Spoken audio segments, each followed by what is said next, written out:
Bhojpuri superstar Khesari Lal Yadav और मशहूर निर्देशक रवि सिन्हा की जोड़ी जल्द ही एक बेहतरीन फिल्म सन ऑफ बिहार लेकर आ रही है।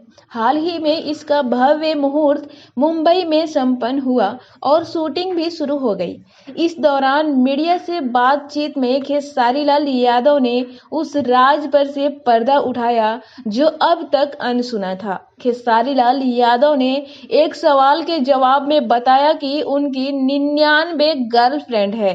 फिलहाल उनकी गर्लफ्रेंड मणि भट्टाचार्य है जो इस फिल्म की अदाकारा भी है। दरअसल खेसारी ने ये बात अपनी फिल्म सन ऑफ बिहार के दौरान बातचीत में मजाकिया लहजे में कहा, न कि सीरियस लहजे में। अभिनेता ने कहा कि किरदार को जीने के लिए उसे फील करना होता है। ऐसे में जो भी किरदार मेरे साथ जिस रिश्ते में होता है मैं वो फील करता हूँ।